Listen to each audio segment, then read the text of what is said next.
So welcome everybody. Tonight's going to be a little bit interesting. So as I said before, after I sent that email out, I had a kind of clear vision about what I wanted to do. Well, clear is the clear part got muddy very, very fast. So, my idea was I was going to give you like a grid and show some symbols and have you decipher ski performance from those and what the ideal ski, blah blah blah. But the point of the matter is that as I got to thinking about it very very carefully, I went, well, what happens when we start talking about when, where, and how? And those are really really important questions that we have to have. And when I'm talking about skiing, you know, we have very, very black and white ski performance. We have black and white kind of body performance in a lot of ways. But the dirt is what really causes the color. It's really what makes things look the way they do. And symbols on a page don't show that. So I easily quickly scrapped that. And then I thought maybe I'll go ahead and do something that's nonverbal using our hands or our bodies. But that's really something that should be done on snow. You know what I mean?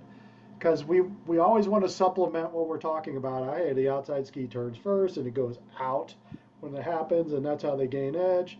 We show those things to our examiners, but it's really difficult to show it here in a webinar format. So that one kind of got tossed. So what we decided instead was we're going to go ahead and look at a couple of skiers tonight, and we're going to go to the dirty part.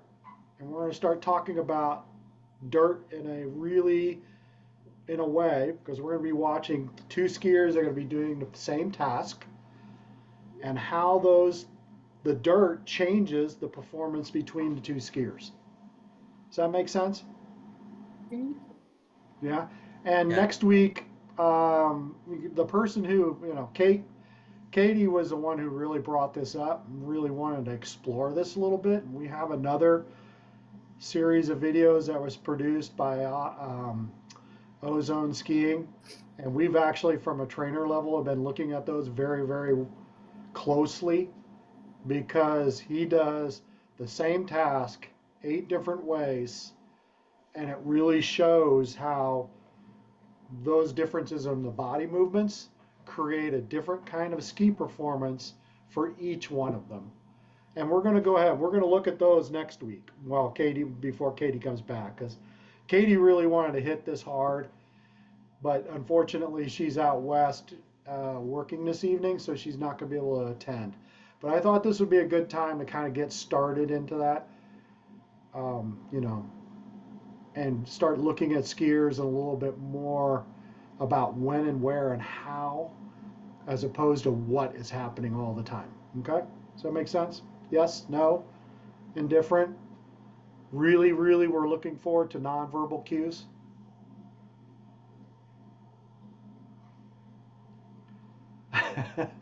Yeah. You guys can nod up and down if you really want to. That's fine. But before we get started, for those of you who don't know, the new IDP dropped for Rocky Mountains. And I've also looked it up on a couple of other divisions too. Intermountains dropped their version of the IDP. East has not done anything yet that I can see. Maybe you guys could point me in a direction. All I see here is just they have very limited education materials. I'm a little surprised on the East. And then Central, of course, has the same thing I saw last year, which is, the same, more of the same. Let's just put it that way. So, but we wanted to go ahead and share some Hey, news. Gumby, because is it so the IDP for the ski IDP has changed from last year? The And what new about ski, MA and yes, Teach? yes, What's there that? is a new ski IDP. Okay. So I gotta pull that because I didn't realize that changed. And you know what? I'm going to throw it into the chat so everybody has it. Let me move you out of the way here real quick. because it's all in one document, but I extracted it out so that it's a separate document. All right. Send them to you, I'm sorry. but. What changed? What was the big changes in IDP from last year to this year? Well, they actually have some notes at the end that tell you. So There's not a lot of change. shortcut, there is some new maneuvers that are for those of us from Rocky Mountain. It's new to us in Rocky Mountain, but it's probably been seen in Intermountain and in other divisions. There's changes at the level 1, the level 2, and the level 3 level for maneuvers. The center line is still there. The applied maneuvers are still there. They changed some of the names of stuff. Like large radius turn is now long radius turn. Because you couldn't distinguish that anyway. Because I couldn't figure that out. Apparently that was some wording that they had to fight over. And then one of the big changes that matters for those of us who are going for the ski at one of these certification levels is the applied tasks are what they are at your level, just like they always have been. But you will only be asked to do maneuvers and variations of the maneuvers at your cert level that are in the IDP at your cert level. And they spelled out very clearly, labeled what skill or fundamental they were aiming at when they were looking at these. So they actually called it out. For example, skating is a level 1 maneuver now instead of a level 2 maneuver. And they're looking at ski to ski pressure and fore aft pressure. The obvious edging component of skating apparently is not what they are looking at. I'm sorry, Dion, I missed that. You said skiing is now a level 2 maneuver versus a level 1 maneuver. And then you started talking about skating. No, I said skating, Mike. Sorry. Skating is now a level 1 maneuver. Okay, because I swear you said skiing. My bad. I heard skiing too, but that doesn't matter. She meant skating. She meant skating, but I didn't.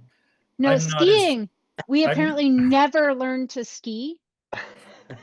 I'm not as open-minded as think- Chuck is. I I heard think skiing. that's an examiner level maneuver is skiing.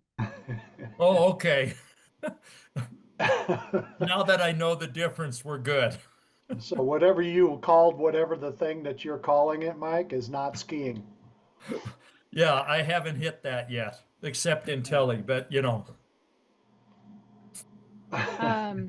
Like I was, and at the end of it, so format wise, when you go to try and find this stuff online is where it gets awkward. I'm really grateful to Gumby for pulling out the appendices and such and sharing those with us, because otherwise Me too. the Alpine Committee put it all as one giant document. Yeah. It's kind So of all the outlines, all of the everything is one giant document with the IDP kind of at the end. I highly recommend that everybody save the work that Gumby did for us as the IDP document and make it a file on your computer. So you don't have to look for it. Because Gumby has Adobe Acrobat, the paid version, and was able to do that. And I'm too cheap. Yeah. It's actually work related, so I don't have to worry about that. But yeah. The other thing that they called out is there's changes on the snowboard side as well. So if anybody's going for a dual cert, there are new documents for snowboard as well. But all of this reference material, instead of being individual line items that you can click and download, is now one giant download. The progressions for level 1 are still in this giant download. I found them. The performance guide is a separate document that you download from, that you end up downloading it off of National site. So They've combined, and it's going to be fun, guys. We're going to love it. And the interesting thing here is these are the important changes and updates for the 25-26 season are right here on the very end of it. Kind of explains. Basically, they just renamed everything.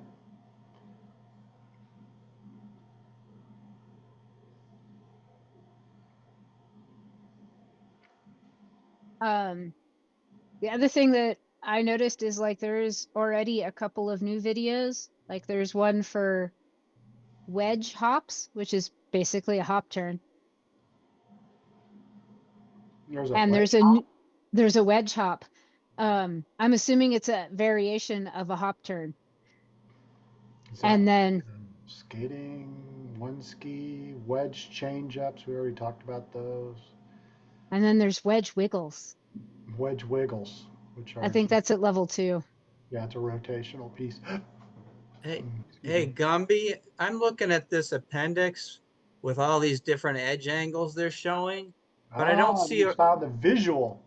I don't see a reference to what task is being done in any of them. They're all Yeah, that different. was the first thing I noticed too, was they didn't name any of these.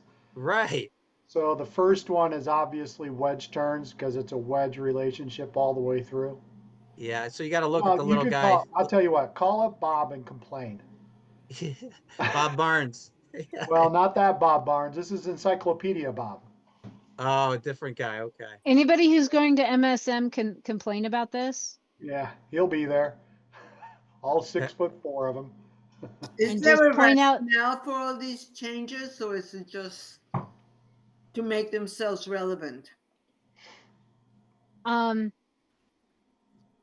This was done as part of the integration between divisions. So Rocky Mountain and Intermountain are effectively, on the Alpine side, one division. We have the same exam standards, the same IDP. They're sharing fall training with the Alpine examiners. It's one training. That's probably why they argued about the maneuvers, and we have some new ones and have lost some of our dear old favorites. And why at level 3, you won't be asked to do a level 2 or level 1 activity. That is a concession made to the joining of Rocky and Intermountain and continuing across the nation. Because the word I have heard is that by the end of this season, that joining will be complete from East Coast to West Coast. On the Alpine side. Snowboarders are apparently a little more stubborn than Alpiners, believe it or not. And we're a little behind in the telly side. Yeah, Though think I what will they said- say on the telly side, they haven't had an IDP before. I spent all summer creating one.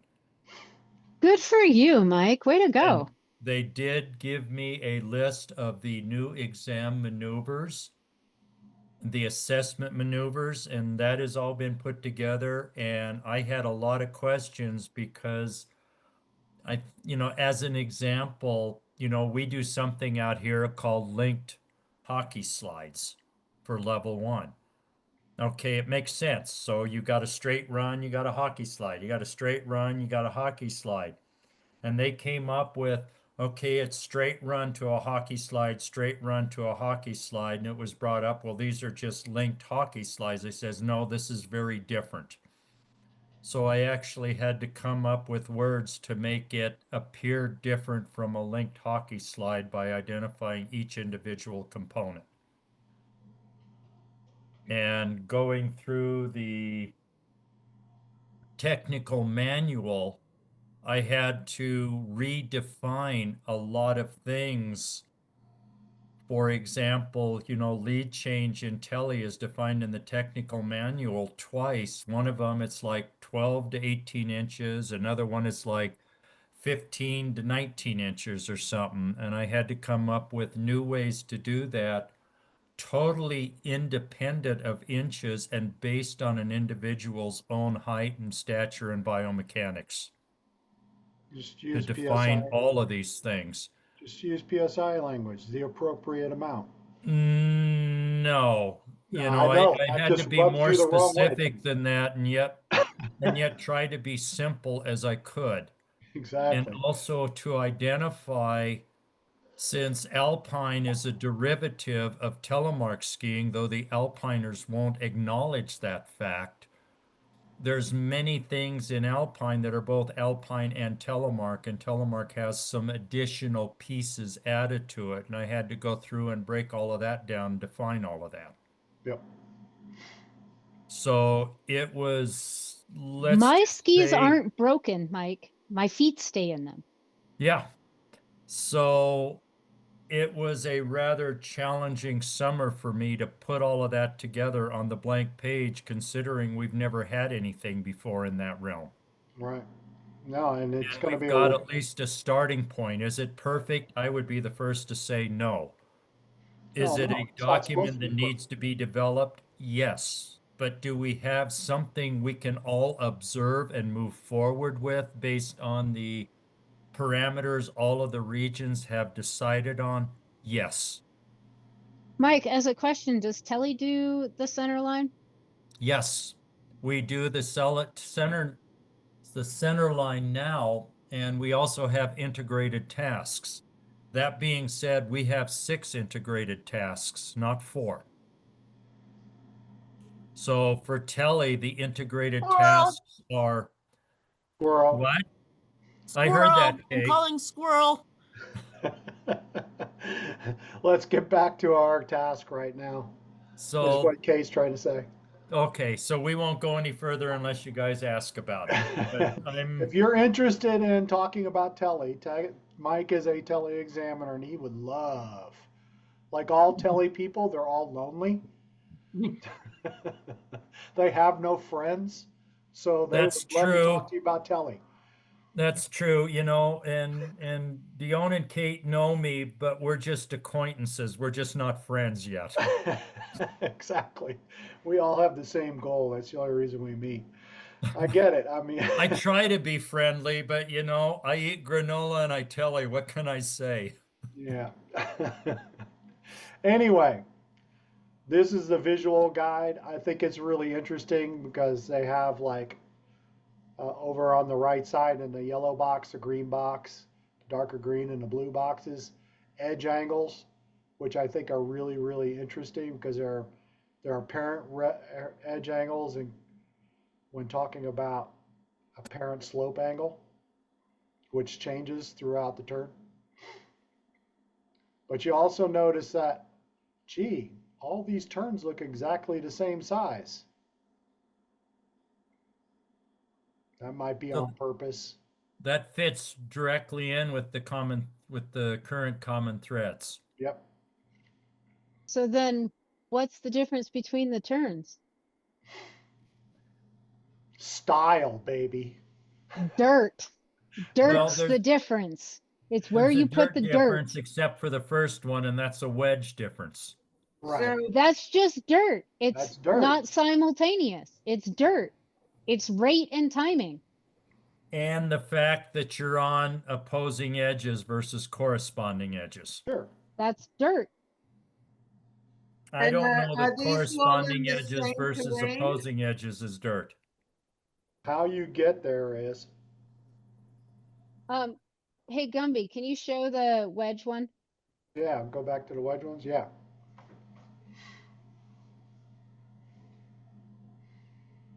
They're So- he's certainly showing more counter than I thought he would. I think But the also second the- one is a wedge Christie.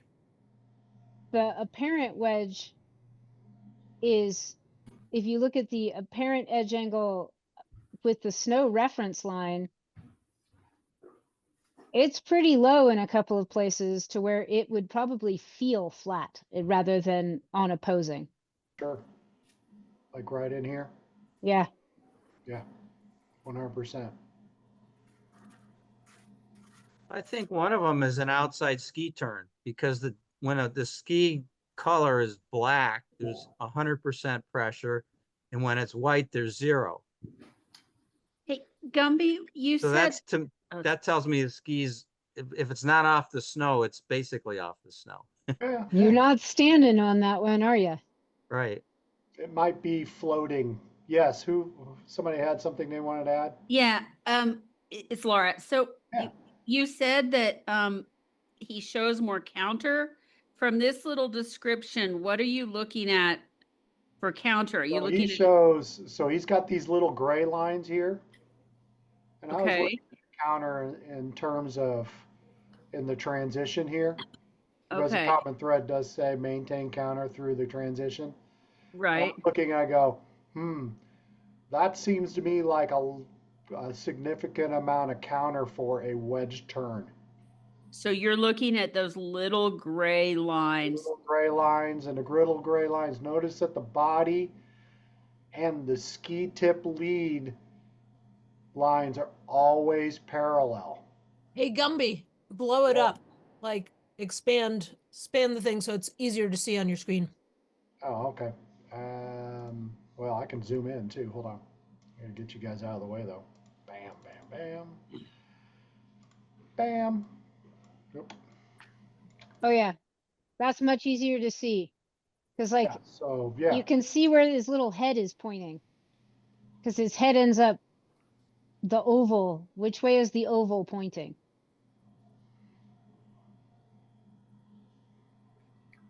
Well, in No. transition is towards the apex of the next turn in the 16 position.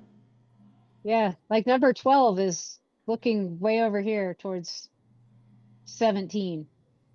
So, and this has been kind of a subject of debate for a lot of us folks talking about counter, how much counter and when, and how to maintain it. I'm under the impression that that counter piece is that independent leg rotation, and we have to maintain that. Instead of twisting the hip, we need to twist this way. And in order for us to do that, we need to stabilize the hip to allow our legs to do that. And this kind of talks right about that instantly. Actually, I disagree. All right. Because we're supposed to maintain counter through transition. And you notice that the skis tend to be parallel at in all of them at about the 13, 14-ish, which is at the end of transition. Yep. So they square up towards the end of transition, and I think that square up is supposed to happen more in the fall line. Well, that may be for wedge turns. That's a lot for. Well, even in I think the basic parallel turn, they square up around 13, 14, 15, someplace in think- there. but that's that you've finished the transition. Like in the transition, you need to start to change. You don't Like you- start to change until after the transition. Yes, we had that discussion the other night, and I concede think- I was in error. You don't think 14 is the new turn? Well, then look at 15. Like I think the wedge one is a little misleading. So I think drop we it could down to the third one, which is basic parallel.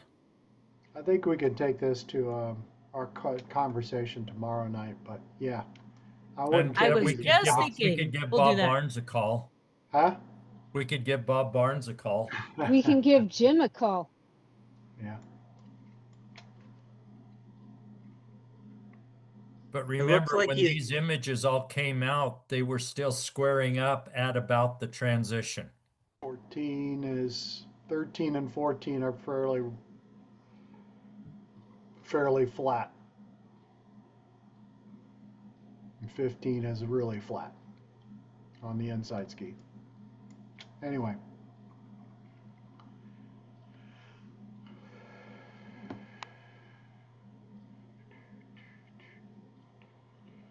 Well, I mean, yeah, I'm not going to go there either. All right. Questions? Anybody got any Tomorrow. questions? We'll talk about that tomorrow. There's a lot of information in these pictures. There is a ton of Yes. information. You have to figure out the lines, and I'm trying to look at counter, and it looked like his shoulders. For me, if he had counter, his shoulders would be more pointed downhill. Yeah, so one of the discussions we had is that when the pelvis shifts like this, you suddenly get a transition in tip lead. And you'll see a lot of folks, especially in older videos, where the tip lead will shift at transition instead of maintaining this relationship and then tipping in. That's kind of what I was talking about, as opposed to, if that independent leg motion, instead of trying to force your pelvis to tilt or tip or, sorry, twist. But it also looks like in 9, 10, 11, there's no pressure. It's all outside pressure and no pressure on the inside ski at all. Yeah. Yeah. I Yeah. think what's really important with these images is to recognize how soon the pressure is starting to move to the new outside ski and how quickly grip starts to develop Yeah, like up on at that new outside ski. I think that's the real takeaways with these images. Most people don't develop that pressure to the new outside ski until about the fall line. And look how early things are moving to that new outside ski. Actually, it's kind of interesting that he has 50-50 weight distribution at 5 and at 13. So after the start of the new turn. So by the time they're in the fall line, there's a lot of pressure on that outside ski. It Yeah. doesn't start there. But I think that's a critical takeaway for this. it doesn't seem to start till like almost near the apex. No, If you look at it, it doesn't, This is it pretty. doesn't really start till like 14, 15, where you have. Yeah. agreed. It, Look at the it has, Starts at difference about in color of the 14, and skis. that's before the fall line. There's if you- pressure on that outside ski before the fall line. if you go back to 11, 10 and 11, we've gone from black and white to gray and light gray. So we're already moving some of the pressure off of the outside onto the new outside, and we haven't finished turning. Yep. That's where it starts. It starts before edge change. So that right after we cross the fall line, we have a moment of equal weight on both skis before we transition to That more bit right weight on the outside ski. How quickly that directing pressure to the outside ski really happens in the turn.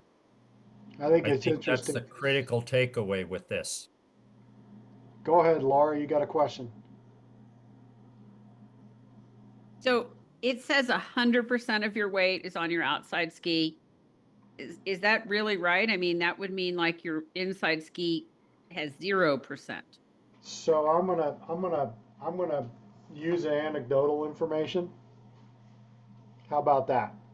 Okay. So I've been using Carve for quite a while, and up until last year, I had Carve, the insole Carve, the Carve that goes underneath your footbed. And I can tell you that there is almost no such thing as 100% pressure to the outside ski. Well, that's what I would think. Like that would mean that your inside ski had no real control. Like if it truly had 0% pressure. Well, I mean, talk to me about the control part, because you should be still steering it.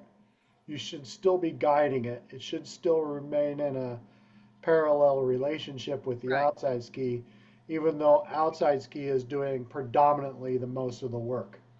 So when you're using Carve, which Uh-huh. I've never used, what would your percent be if it's not really I'm looking 100%? I'm looking for somewhere between 90 and 92%. Okay. because you have to understand that Carve is using it throughout the turn, right? And it will tell you exactly when you're going to be on the outside ski with the most amount of pressure, but it usually comes later than you think it does.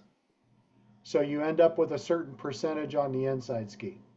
Would it have been 100% if you lifted that inside ski and you had all Even the if way? you lifted the inside ski, yeah. But remember, when do you lift up the inside ski? No, I was just saying if you did that, Yeah, would it that's register the only 100? time I was ever able to achieve 100%. When I step I have over to the do it by child, that's literally when I lift lifting the it up. inside ski. I have to lift it up before I get into the edge change. And then I have to hold it all the way through edge change on the other side, which is impossible, right? I'm Because going that to means I'm just I'm going skiing to on one interject ski. here a sec. If you What? look at the little key, it actually says 100% of balance and Oh, then yeah, it's okay. Yeah, support. that's So it true. doesn't say pressure. Doesn't It really, says does it? balance. Support, balance. But You not could almost pressure. say, you could almost say grip, right? You know, Yeah. but Kate, I could make the argument if it's 100% of my balance is on the outside ski, all of my weight's on the outside ski. Not necessarily. No. Not necessarily. Angulation. So Yeah, but the Scott, if you angulation, want to it's, do you ever do it's, single leg RDLs? I don't even know what an RDL is. Romanian deadlift? Romanian deadlift? Yeah. Yes. So no, don't worry about it. It's when I Don't do worry It's about not a it. pistol ski squats. maneuver. It's a dry Cool. land maneuver. Yeah. So when you do a pistol squat, Yeah. when you're learning to do a pistol squat and you want to start getting into that really low squat position before you can have your leg out as a full pistol, often they'll have you toe touch with the other leg. It's there to help you balance, but a lot of your weight, and you're actually balanced over your standing foot, the one that you're going to go into the full squat position with. Yeah. But you can use your other foot as a balance point to take some of your balance. It's very small, doesn't have a lot of weight on it, but it's there to help you balance. Because you can also like stand on one leg and reach one leg back and just toe touch with the leg that's back as a balance point. Even though what you're really lined up to is the leg that's directly under your pelvis. That's the key part of this is I notice instantly when I have too much weight on the inside ski, and we're talking about a very, very small percentage, because my alignment changes. If I try to balance just a little bit on the inside ski, I lose a lot of angles. And now I'm starting to fight my skis. So I think of it like I still have the ski on the snow, but I'm hovering it. I'm trying to hover it. I'm trying to literally that's one of my cues that I use for basic parallel is can I hover the inside ski? Still looks like it's on the snow, but I'm literally have almost nothing on it. So I have proper alignment over the outside ski. Cool. That might be a cue you might want to try. Yeah. No, we don't have to go down this rabbit hole. I just, Yeah, I know. It's you know, I get I it. can hear Kate already. Squirrel. Yeah. All right. Anyway, this is just stuff that we're sharing with you guys, right? I mean, here is Interesting. more performance turns, and look how quickly we already have black all the way out here, and 5 different spaces or before the outside, before the apex of the turn. So we're almost showing all the balance before you actually reach the apex. And this would be the medium radius performance turns or medium radius turns.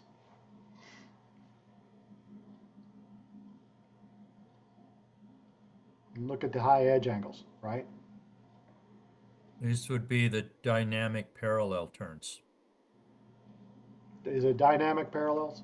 Yeah. Yep. Basic, parallel, and dynamic. And I did have informational piece. You know, there was a lot of discussion about pressure, but if you actually read the diagram, it doesn't say squat about pressure. What it does talk about is balance.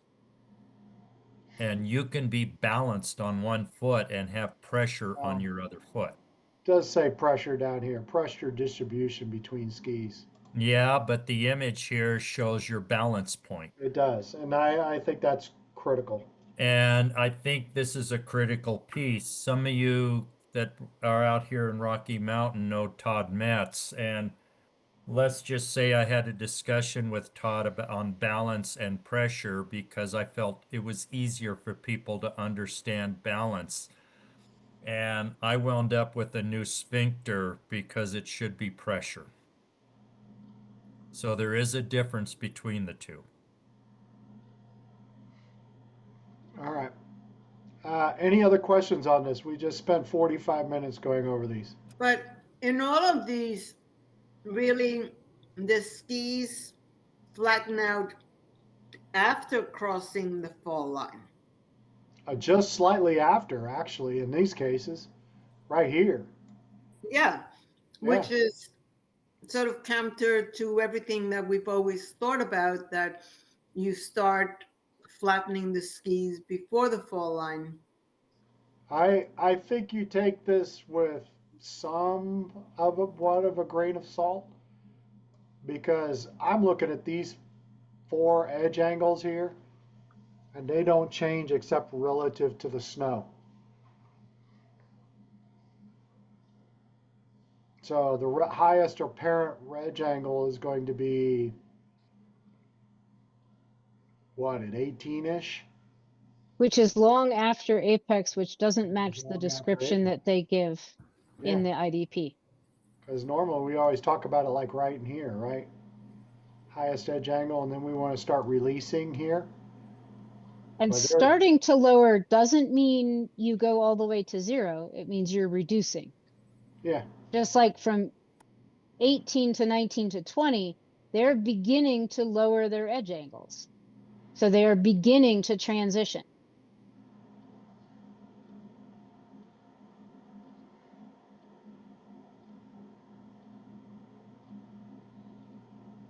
Other questions?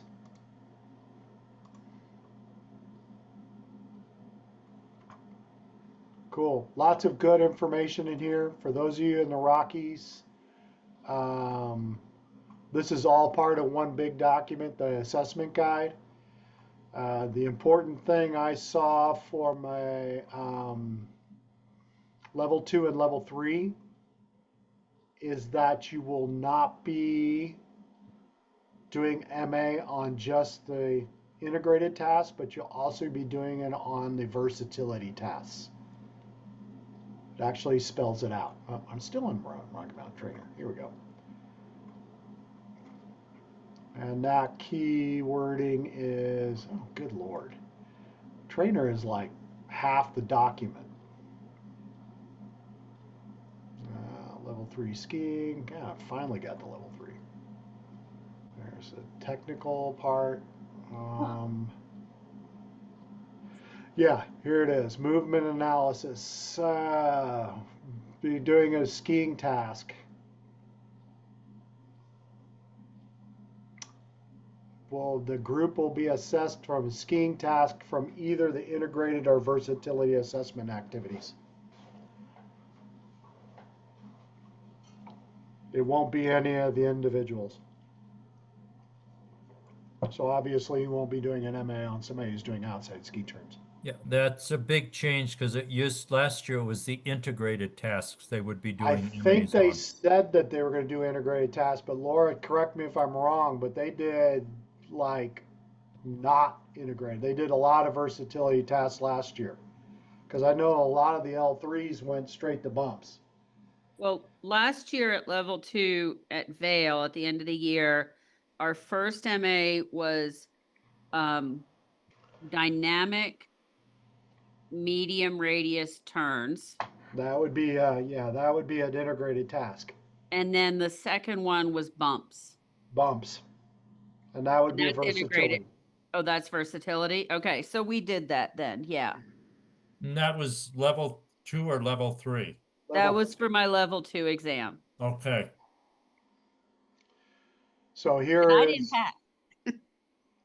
level 2, level 2. These are We're gonna individual, fix that, Laura. individuals. Thank you, Dion, for your faith. Level 1, level 2. Where are the versatilities?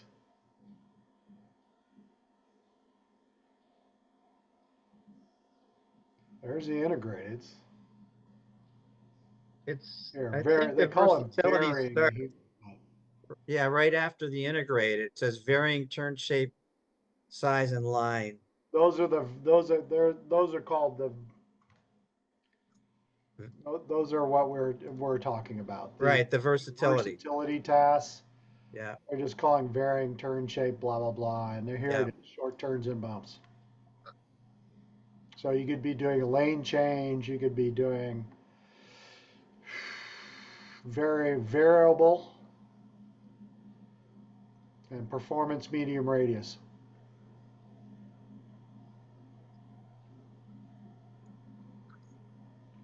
So that's an important change for those of you in the Rocky Mountains. By the way, I did find some others from some other divisions.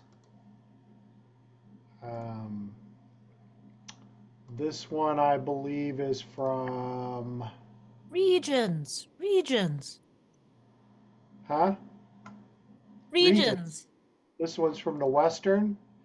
This one's for you, Joel. I don't know how old these are. Divisions. We're divided. Sorry, Kate. I'm just teasing. Yeah. Intermountain's got a new one up, and it's actually dated 25-26. So this one is and they're actually, these kind of run the same as Rockies, except they don't have the dynamic medium radiuses down here as part of the integrated tasks. They have them down here in the versatility tasks. And they have a lot of the same ones.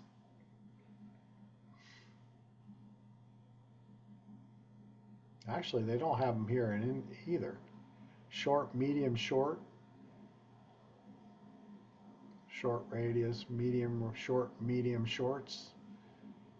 Yeah, I don't know what's going on here. For those of you who are at Winter Park, the fact that that says short, medium, shorts explains the last 3 days I've had. Shannon likes those. Just so everyone knows, practice those.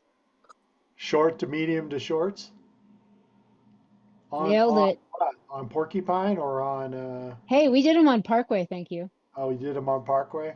All 400 yards of it? As No, a I've heard series of nothing. turns, like 3 short, 3 medium, 3 short, or like 1 short, 1 medium, 1 short. As in he wanted 5 short, 5 medium, 5 short. I'm looking at the hill going, it's gonna be really short turns. There's not enough room on Parkway.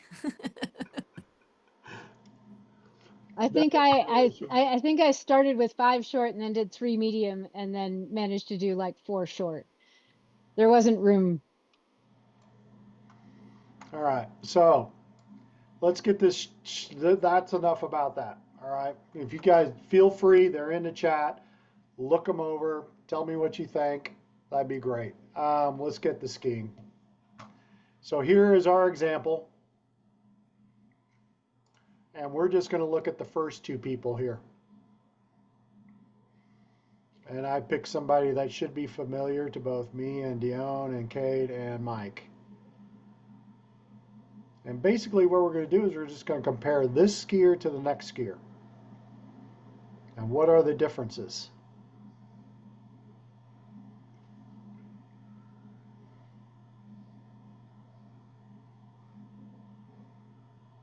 And the task is short radius basic parallels.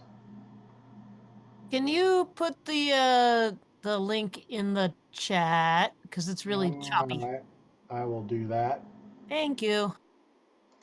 As I will always like to say, get better bandwidth.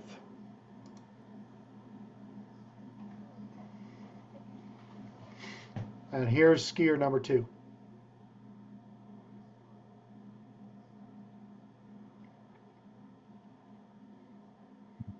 And anybody can go ahead and speak about this. What are the differences that you're noticing right off the bat? What are some things that you're noticing? Mary Ann's got something to say. No? You mean, other than the pink pants? I'm slightly overwhelmed by listening to all this, to be perfectly frank. Don't let it scare you any. When you eventually move out west. It'll all make I'll be perfect sense. I'll be 80 at that point in time. Gonna make a quick comment. That video that the video you sent out today was really a great refresher. I really was happy to listen to that. Yeah. I think he does a fantastically good job. Yeah. So the first thing I'm noticing, Chuck, on this guy is he's getting he's getting to his edges by a lot of inclination, particularly at the end of the turn. Okay. Whereas the second skier, the woman, has less inclination. This guy has more counter.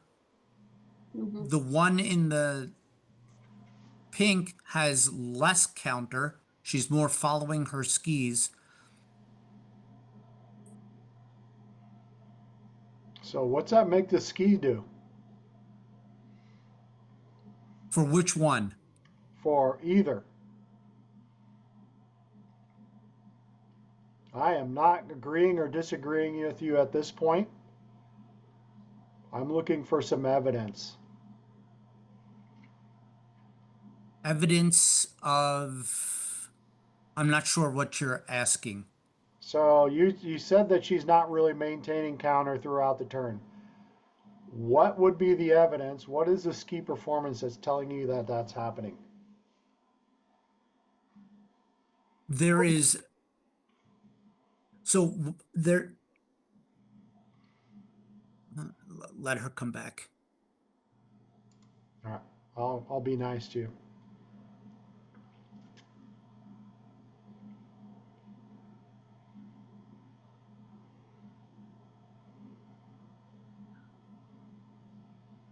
Look at the bottom of her skis.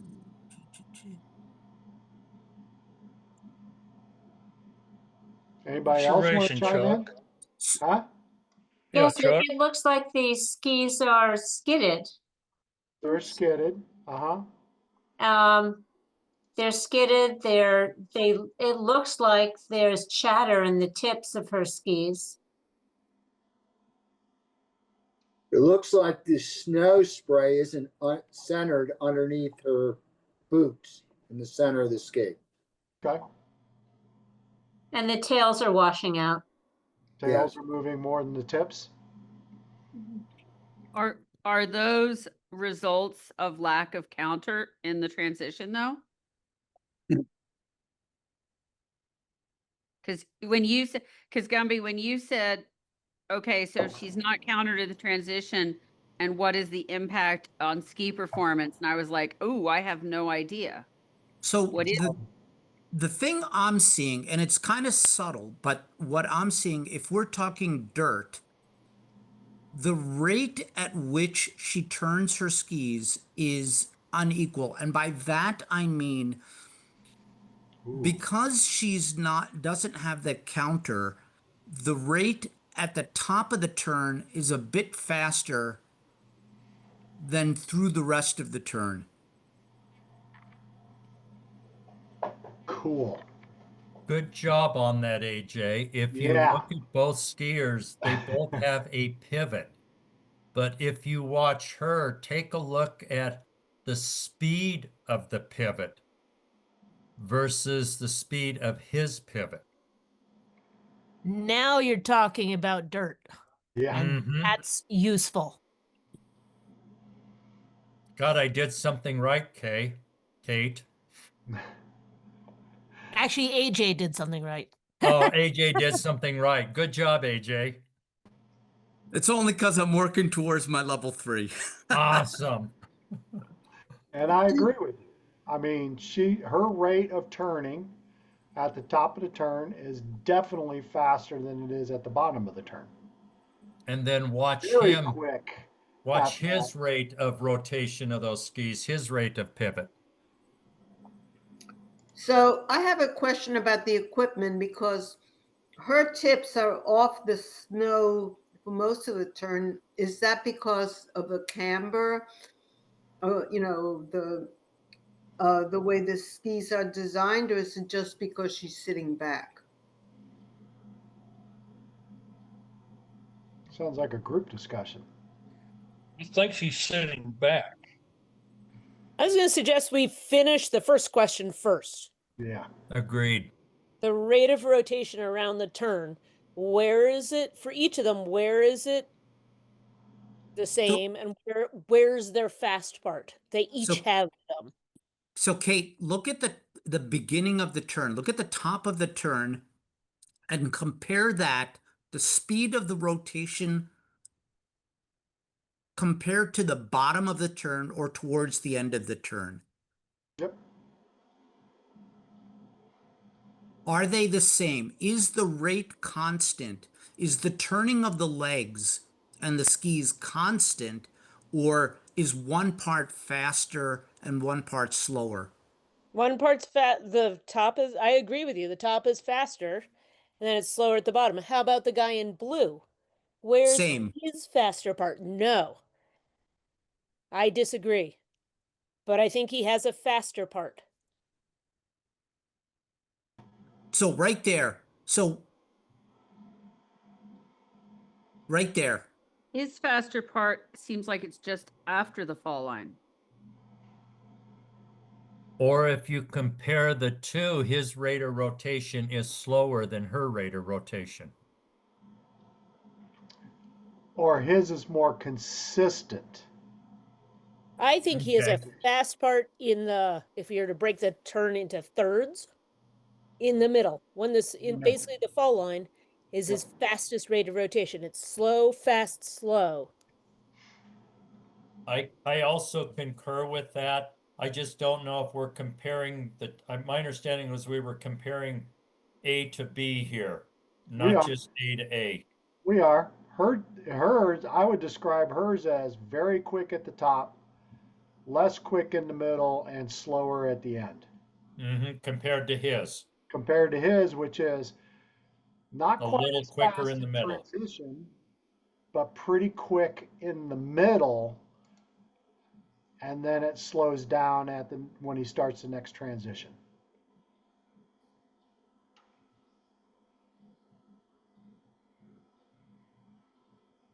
And I do see him building angles, AJ. There are some interesting things he's doing. They're just from his hip.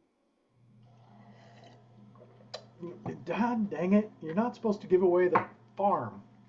I didn't give it away. They still got to talk about the other person.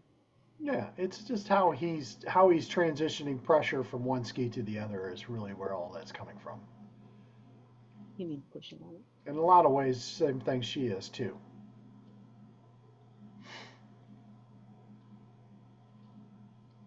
Except she seems to be doing it a lot from the upper body and the shoulder.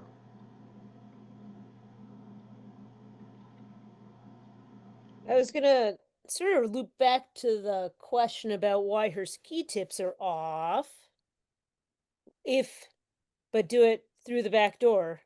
So if you see that she has a faster rotation at the top of the turn and slower later, what would be your guess is her mechanism of rotation? Before we go further, Kate, you said the ski tips are off. What does that mean? Somebody was commenting that her ski tips are wobbly on the snow. Oh, okay.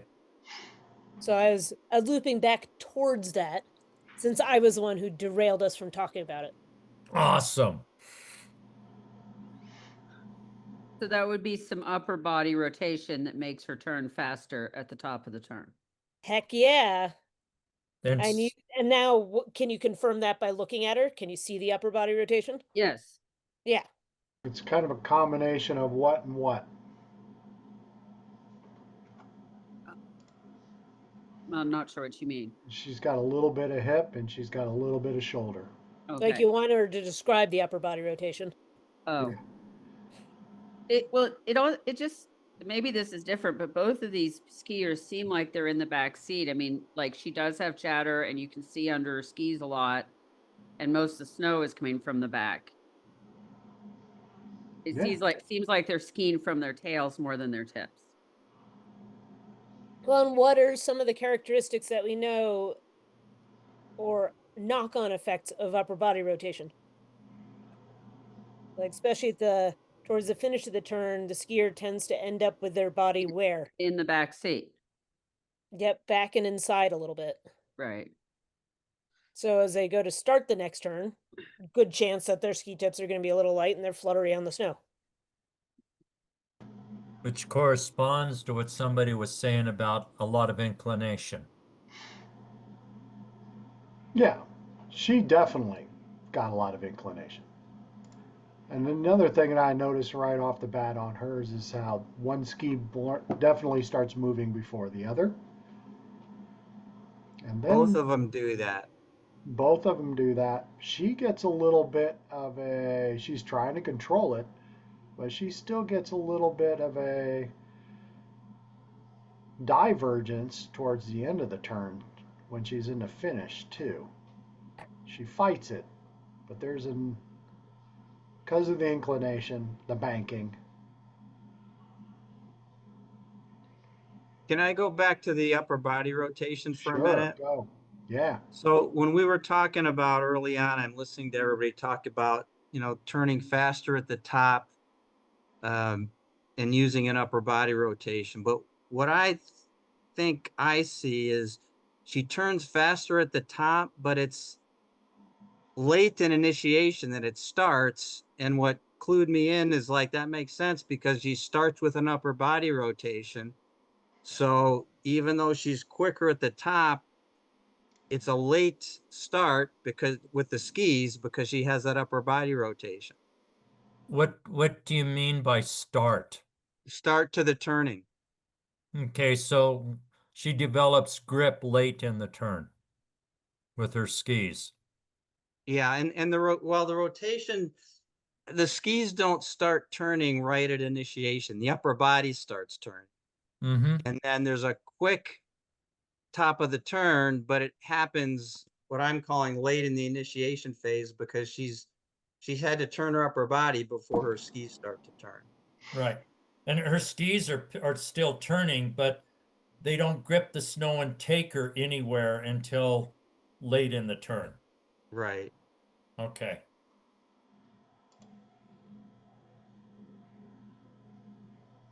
So what are some other, real quickly, we only got a couple of minutes, what are some other differences between skiers?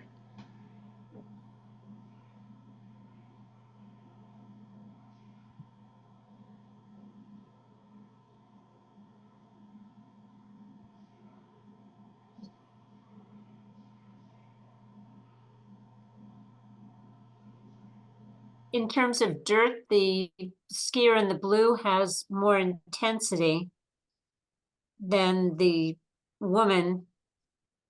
Her movements seem to be less intense in terms of the overall intensity of her movement from the initiation to the finish of the turn.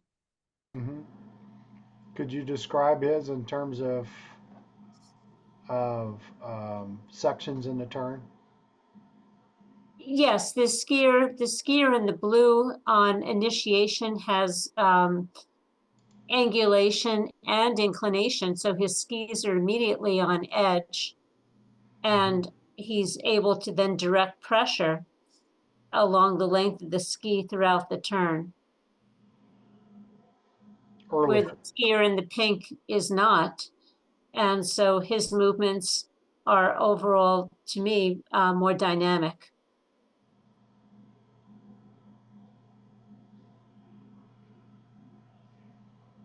Anybody compare and contrast that, or is that good or bad or indifferent?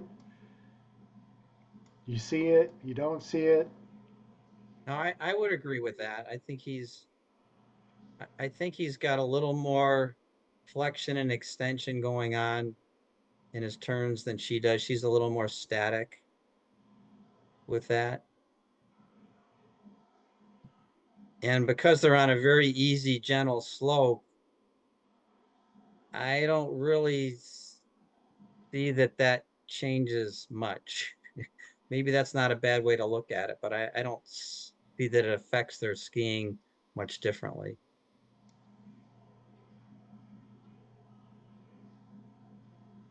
All right, you guys ready to try this on your own? I got 3 rooms. I'm going to give you 2 skiers to compare and contrast. Oops, before I get started, I need to make sure that everybody can share. And same thing.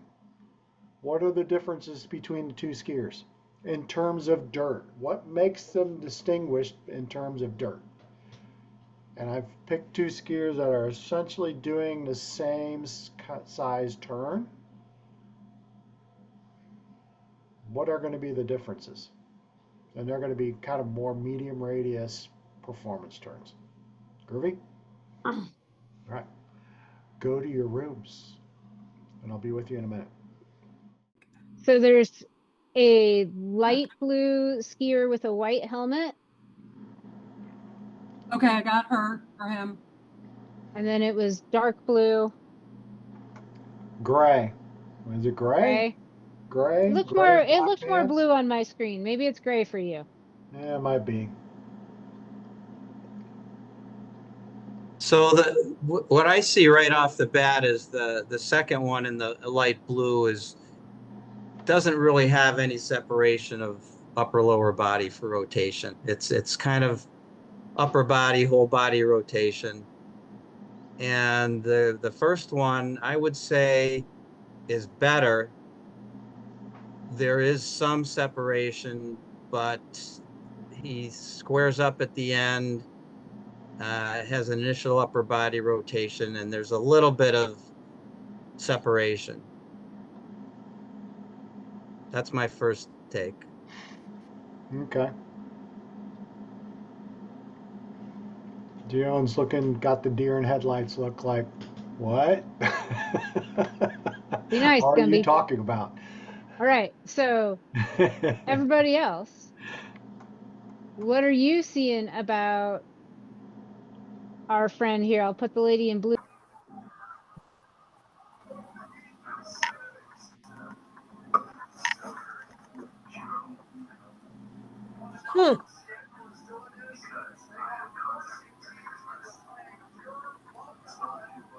Huh? Hi. What happened? Someone couldn't get it to play, so I started. Oops. my Yeah, I screen can't get it to paused. play. Can't get it to play? I got it to play. Both skiers. I'm trying to. Me too. I don't know why it won't. There we go. There you go.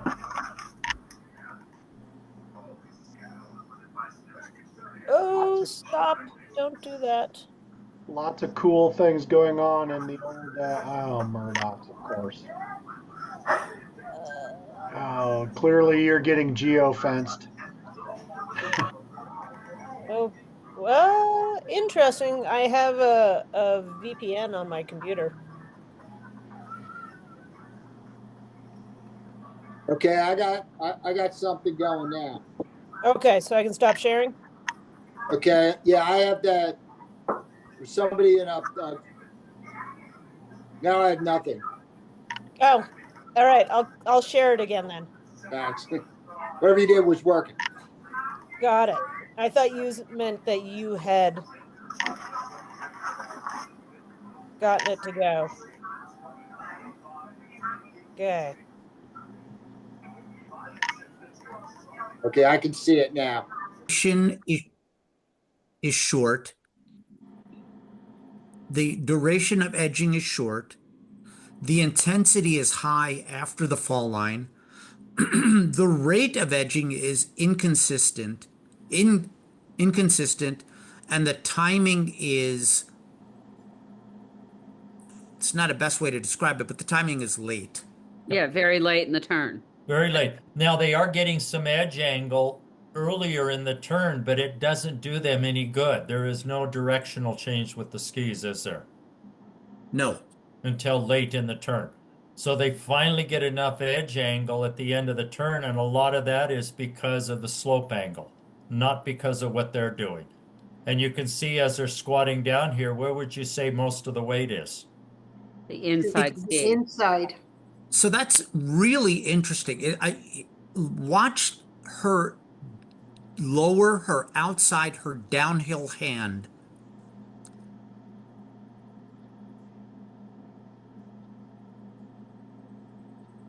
But the hand that is actually lower is the inside hand. Yeah, that's exactly right. That's what I'm saying. So she's trying to balance on that outside ski by trying to reach down, but watch her shoulders compared to the pitch of the slope. It's not doing her, she's not really getting over that outside ski. She's not really Bingo. balanced. Bingo. Yeah. Let's go look at the other skier again.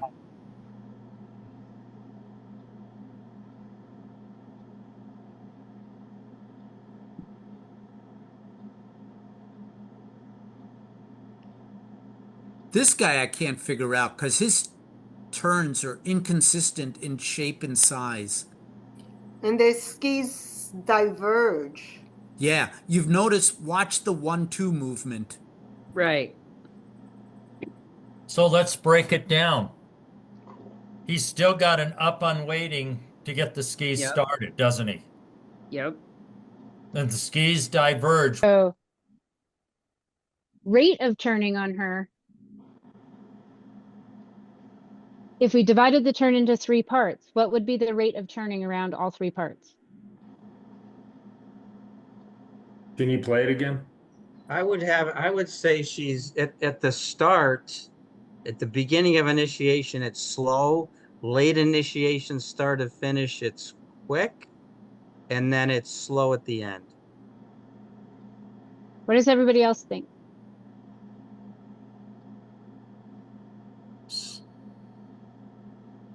The shaping phase seems quick, and then the finish seems slower. Anybody else agree, disagree? You play it again, please? Yeah, I agree.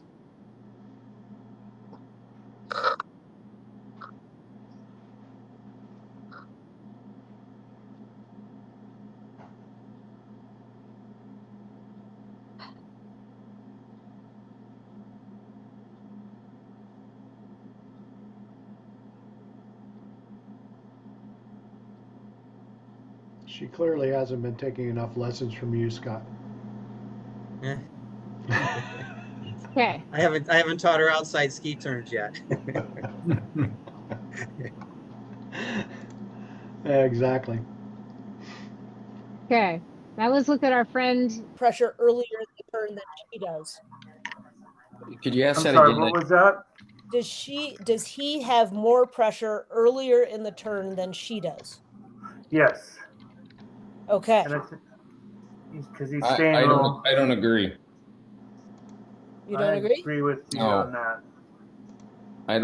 I just the duration of his turn is longer, but he's not engaging his skis any earlier. I think he is. I'm going to disagree with you. I see if I can back him up. Where's the slow portion? I think what you may be seeing, Shane, is his inside ski. He's really starting to, it flutters a lot. See it? Yeah, it definitely flutters. There's a lot of flutter everywhere. Yeah. But his skis start to actually grab the snow up there. Can you see it start to push? It's a little bit less that direction. He starts tipping them earlier to create that pressure earlier in the turn. Yeah, beautiful. Nice job, TK. hit it. Oh, here. I loop it, then I won't lose it. Nice.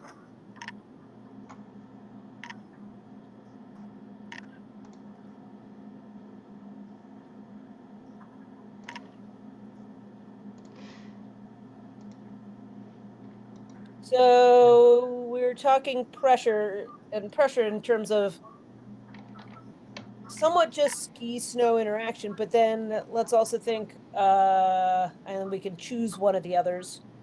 Fore aft seems an obvious one for this. You've got me Is mentioned. one, can you compare one person's fore aft to the other person's fore aft? Yes.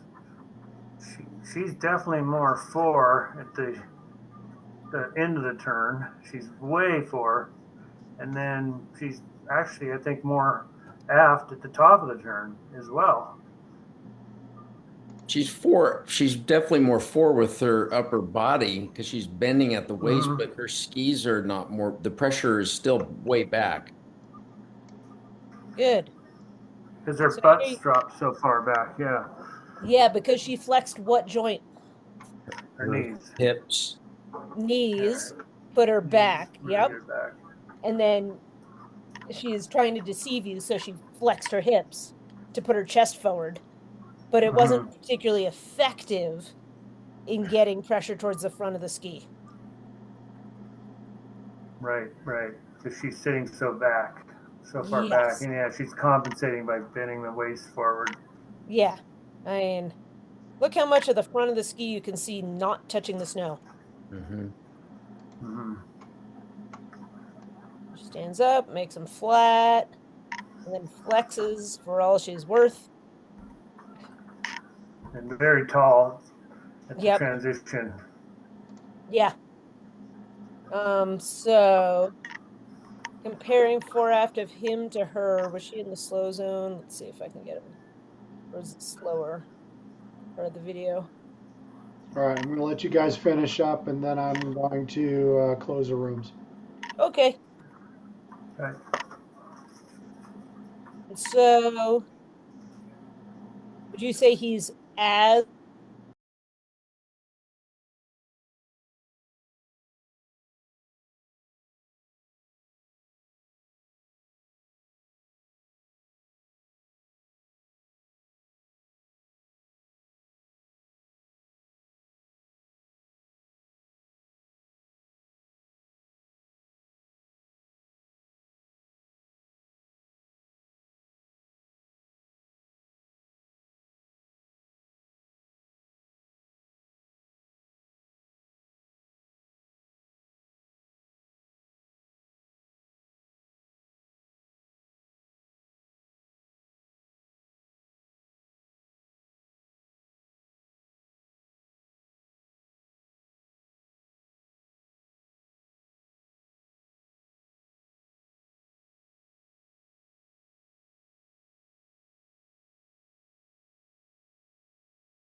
So there's a light blue skier with a white helmet,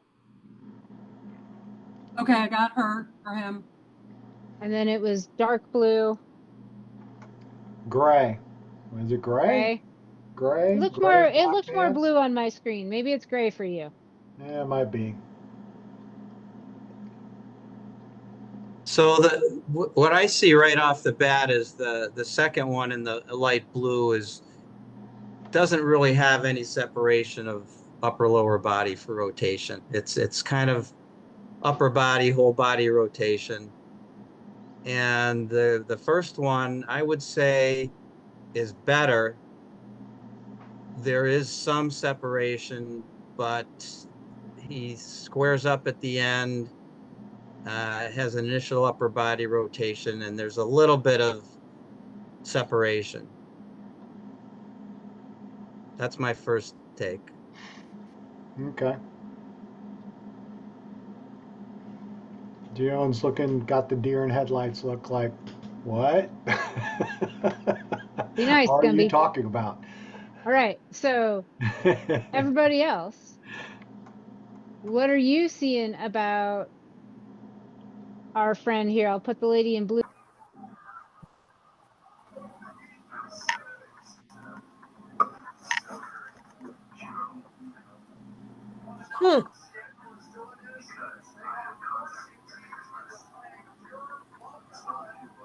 Huh? Hi. What happened? Someone couldn't get it to play, so I started. Oops. my Yeah, I screen can't get it to paused. play. Can't get it to play? I got it to play.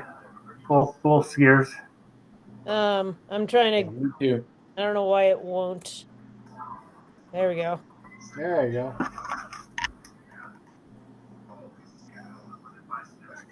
Oh, stop! Don't do that.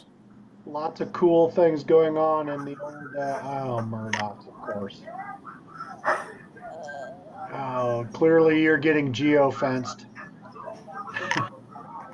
Oh, well, interesting. I have a VPN on my computer. Okay, I got something going now. Okay, so I can stop sharing. Okay, yeah, I have that. There's somebody in up. Now I have nothing. Oh, all right. I'll share it again then. Thanks. Whatever you did was working. Got it. I thought you meant that you had gotten it to go. Okay. Okay, I can see it now. Is short. The duration of edging is short. The intensity is high after the fall line. The rate of edging is inconsistent, and the timing is, it's not a best way to describe it, but the timing is late. Yeah, very late in the turn. Very late. Now they are getting some edge angle earlier in the turn, but it doesn't do them any good. There is no directional change with the skis, is there? No. Until late in the turn. So they finally get enough edge angle at the end of the turn, and a lot of that is because of the slope angle, not because of what they're doing. And you can see as they're squatting down here, where would you say most of the weight is? The inside ski. Inside.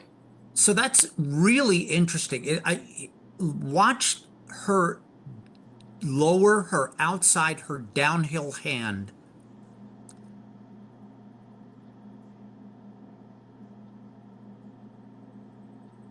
But the hand that is actually lower is the inside hand. Yeah, that's exactly right. That's what I'm saying. So she's trying to balance on that outside ski by trying to reach down, but watch her shoulders compared to the pitch of the slope. It's not doing her, she's not really getting over that outside ski. She's not really Bingo. balanced.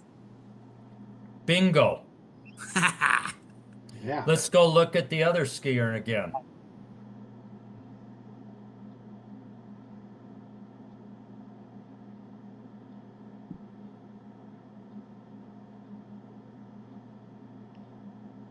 This guy I can't figure out because his turns are inconsistent in shape and size. And their skis diverge. Yeah, you've noticed, watch the 1-2 movement. Right. So let's break it down. He's still got an up on waiting to get the skis Yep. started, doesn't he? Yep. And the skis diverge. So rate of turning on her. If we divided the turn into 3 parts, what would be the rate of turning around all 3 parts? Can you play it again? I would say she's at the start, at the beginning of initiation, it's slow. Late initiation, start to finish, it's quick. And then it's slow at the end. What does everybody else think?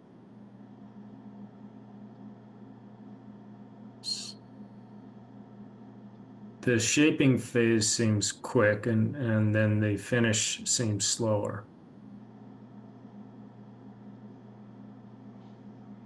Anybody else agree, disagree? You play it again, please? Yeah, I agree.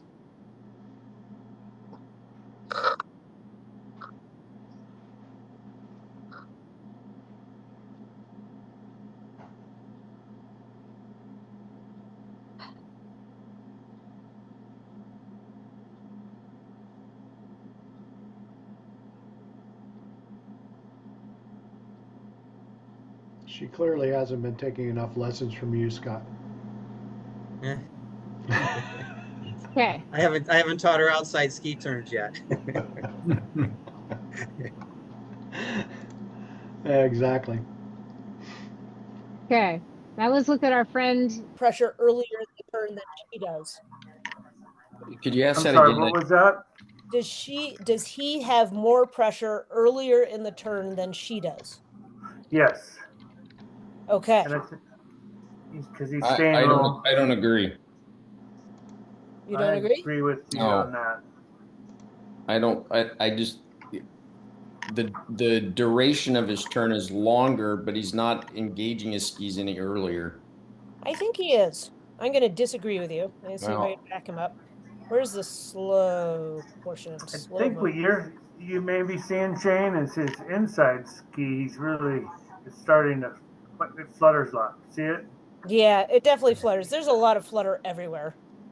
Yeah. But his skis start to actually grab the snow up there. Can you see it start to push? It's a little bit less that direction. He starts tipping them earlier to create that pressure earlier in the turn. Yeah, beautiful. Nice job, TK. Oh, here. I loop it, then I won't lose it. Nice.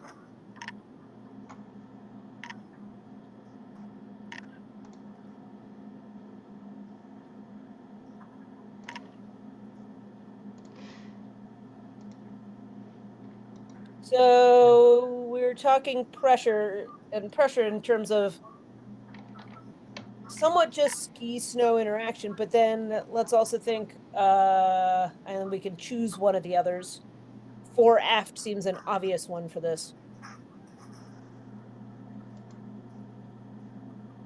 You've got me mentioned. Can you compare one person's fore aft to the other person's fore aft? Yes. She's definitely more fore at the end of the turn. She's way fore. And then she's actually, I think, more aft at the top of the turn as well. She's definitely more fore with her upper body because she's bending at the waist, but her skis are not more, the pressure is still way back. Good. Because her butt's dropped so far back, yeah. Yeah, because she flexed what joint? Her knees. Hips. Knees, put her back. Yep. Her back. And then she is trying to deceive you, so she flexed her hips to put her chest forward. But it wasn't particularly effective in getting pressure towards the front of the ski. Right. Because she's sitting so far back. And yeah, she's compensating by bending the waist forward. Yeah. I mean, Look how much of the front of the ski you can see not touching the snow. Stands up, makes them flat, and then flexes for all she's worth. And very tall at the Yep. transition. Yeah. So comparing fore aft of him to her, was she in the slow zone? Let's see if I can get him. Or is it slower? Or the video? All right, I'm going to let you guys finish up, and then I'm going to close the rooms. Okay. Right. All right, cool. Who wants to hopefully somebody wants to speak. Well, I think It's somebody who hasn't. Eastern skier should go first because it's almost 9:30 over here. Well, Right. you're pretty experienced, Rebecca. I beg your pardon? You're experienced. I've been in these sessions a while, and I know you've been here a while, so that to me equates to experienced. I think she said East Coast. East Coast time. All right. Who wants to go first? Hopefully somebody from the East Coast, and hopefully somebody who hasn't sprechen Sie in the last couple of weeks. Sprechen Sie ski? Yeah, AJ. Yes. I nominate AJ. Oh, good God. All right, real quick, because I'm tired. I get it. Go. So both of these skiers have engagement. So similarities, we're talking about edging. Edge engagement happens well after the fall line. For him, gray man, it occurs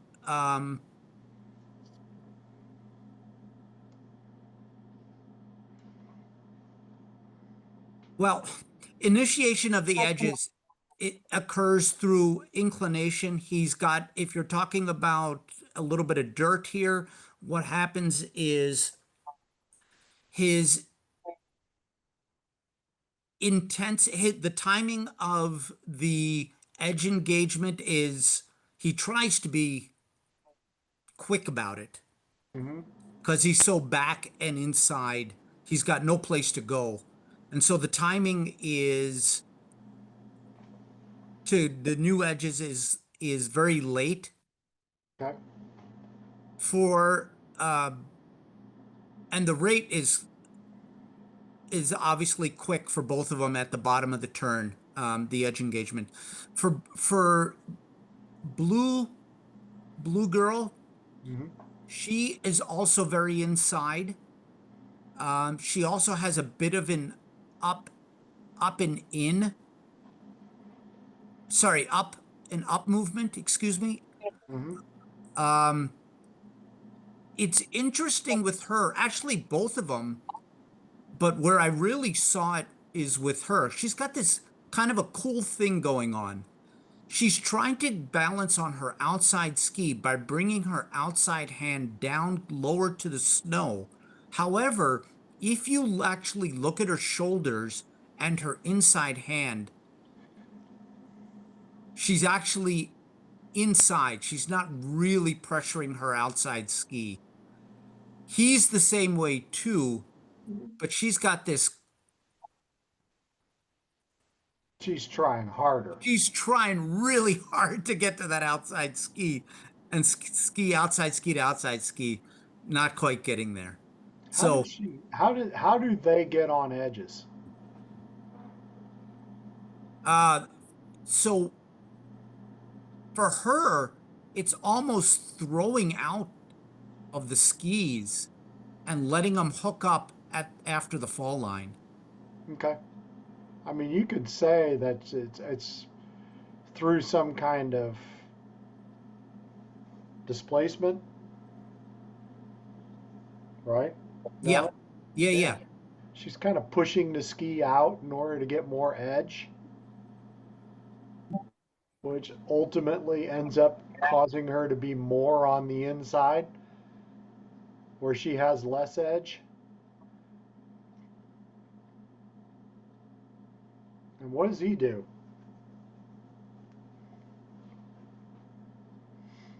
He pressures the outside ski. That inside ski is going God knows where. Right? And then after the fall line, they both hook up. Yeah, but how does he get on edge? He gets on edge by inclining. All right. And Cool. remember what we talked about. Where's most of his weight when he inclines there, AJ? It's on the inside. There you go. It wasn't the outside.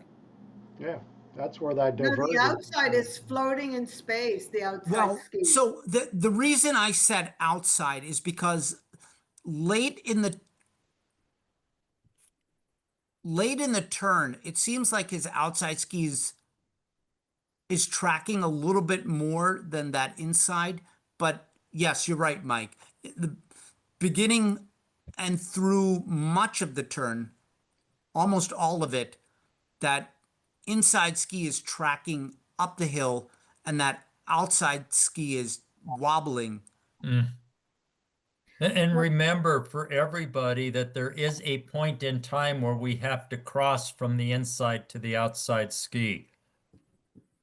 But So there will be a point in time where the outside ski will get some weight. Yeah. It may not be as much weight in the place we want it, but it is still going to get weight. Also, in his turn to the right, he does seem to engage the outside ski more than on his turn to the left, where the outside ski is floating in space. You're right, Rebecca. I see that as well. There's an asymmetry. And with that, good night, everyone. Skis in space. Thank you, AJ. Thanks, AJ. Good night. So anybody else want to add a little bit in that group? You want to add a little bit of dirt, or are we good? You want to add some more dirt? Where's the highest edge angle at? Bottom of the turn. How quickly do they get there? I think it's sort of Z-shaped. Zippy. Zippy. Zippy. Good Yeah, night. so the edges change pretty quickly, right? Yeah. Does one change sooner than the other, or one skier do it sooner than the other? Yes, the gray skier does it sooner than the gal in the green. Yeah. Cool. All right, rotation group. I'm going to say pressure to the end. That's your group, isn't it, Kate? Or Dio? Dad, everybody bail already? So now Rotation, correct? Yeah, I'll go. I'll start it. All right. You So- seem to do it every week. I got no problem with that. I'd like somebody else in your group once in a while to speak up. All right. Somebody else want to go? So I think, David, did you want to say anything? yeah, the blue skier in rotation, well, is quicker at the top, more of a Z-shaped turn than the gray skier. So even though they're both rotating, they're both turning with upper body rotation to the inside. There is rotary going on. I mean, they are rotating around to a new direction. The blue skier is quicker at the top than the gray skier, so it's more, like I said, of a Z-shaped turn. The gray skier seems to be quicker at the apex and toward the finish than the blue skier, with respect to rate of rotation. The timing, well, the end on both of them, the inside, there's pressure on the inside ski, so the inside ski is, because there's upper body rotation and their arm is lagging back, they're turning to the inside, inclining up the hill and back. The inside ski is grabbing and seems to be turning faster and creating that divergence. I'm wondering with the gray skier if that's happening more quickly, even because the pitch of the slope is steeper. Talk to me about that. Do you think it's because it's slope is skier, or do you think it's... Well, that may be contributing to it, because if you look, he looks like he's going faster, and his spray seems to be sliding more laterally than she is, and I'm wondering if that has something to do with gravity and the pitch of the slope. I mean, he's clearly trying to stand on the outside ski, though, right? He's trying to, but you can see that divergence happening, and there's extension of he's not aligned over the outside ski. He's Cool. back and inside and more on the inside ski until late in the turn. Yeah, we'll Yoda talk says about there that. is no try. There is do or do not. Okay, he is not doing it. He failed the task. You felt well, yeah. No, I mean, there are two ways that inside ski gets away from you. One of them is you have too much pressure on it, which means it grabs more and bends more and turns more. And the other one is that he's realigning the ski to his body position. Does that make sense? What do you mean the second one, realigning the ski to his body position? Ski is pointed more towards where his body is going and less towards where the ski is going.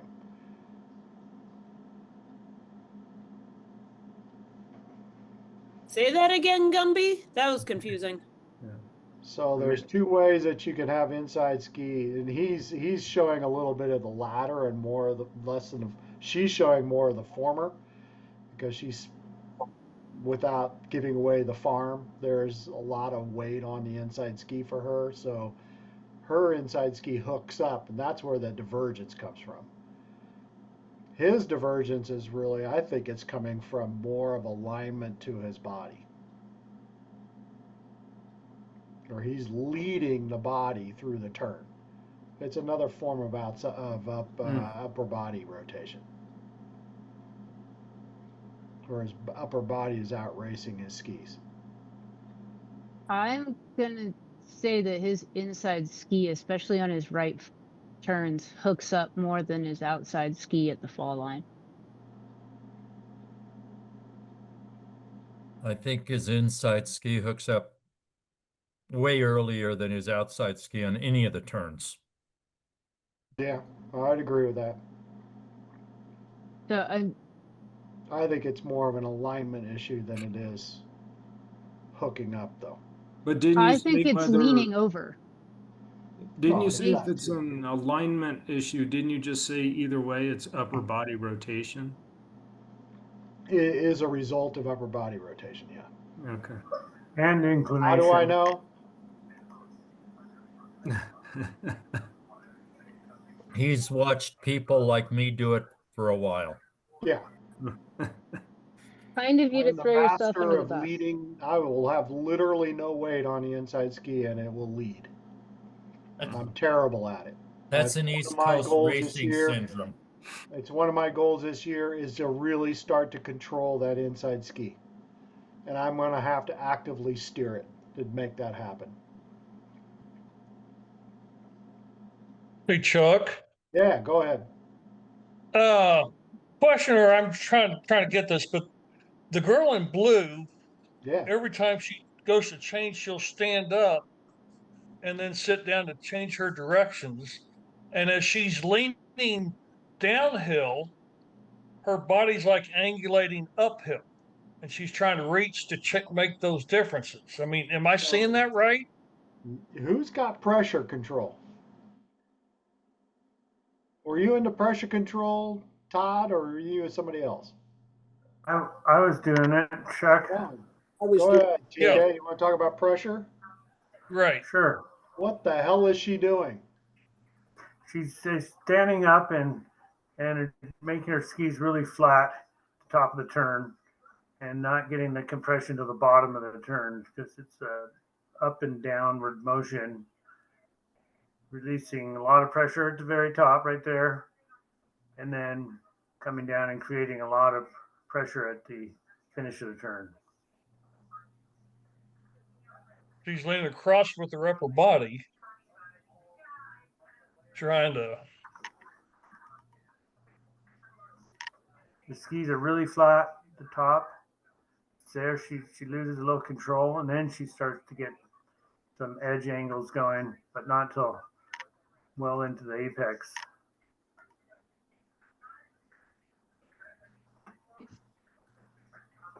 And then she creates a lot of pressure at the finish, creating that Z-shaped turn. Can you give me a skill to skill relationship? With edge angles and pressure? Could be edge angles. Go. Okay. So at the top of the turn, when she stands up, skis are very flat, very little edging. Then a lot of pressure at the finish of the turn as she comes down and puts her weight back and creates edge angle, pretty high edge angles to slow herself down. And then at the initiation right there, very little edge angles, and she starts to skid a lot through the apex and then creates the edge angles, the high edge angles at the very finish. Good, And stop all the talking. pressure. You said it. Cool.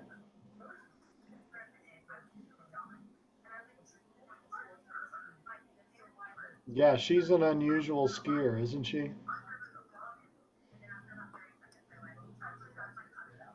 I mean, One of she the things almost we- tilts outwards when she makes turns, especially on her left footers. One of the things we haven't said is basically her edge angle comes because she's used that upper body rotation to rotate the skis enough that the pitch of the hill is creating her edge angle for the most part. And Yeah, there's she- some she leaning almost- there. She almost tilts outwards with her lower legs, like her boots are not well fitted or something. Or she has the inability to create an edge. She almost like flattens it out, which is why I think she ends up supporting herself on the inside ski, because that ski just moves away. I think they're both benefiting from good snow conditions. Well, remember this very important fact, okay? Skiing is a trainer task. So whatever you think you're doing, you're not skiing. No, I think it's an examiner task. It's an examiner task, exactly. So none of us have to do it.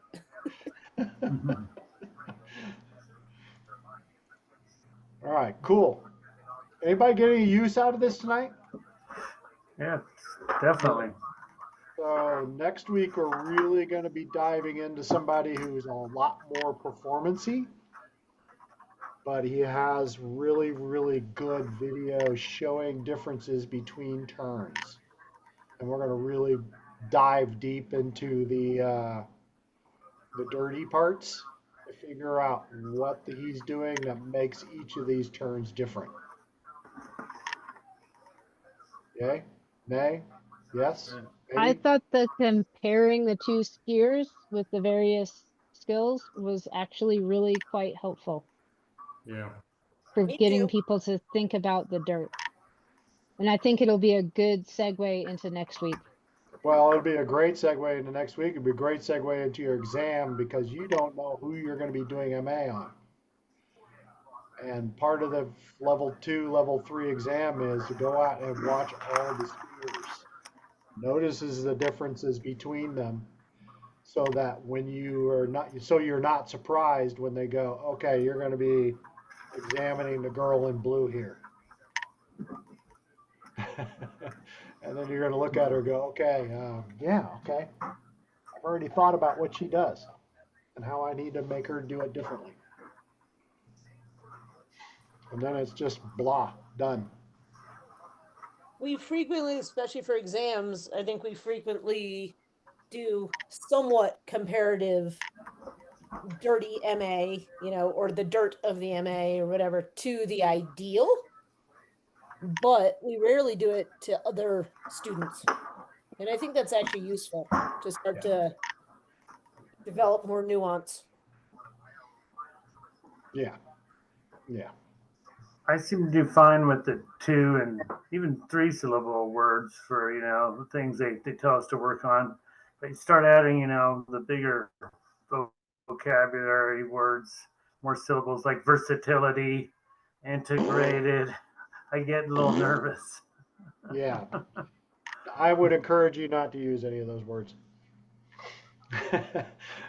Yeah, my it goal all in revolves the around. world is to get rid of multi-syllable words. Yeah, it all revolves around our polygon of sustentation. You'll be fine. Thank you. Oh, I got an Instagram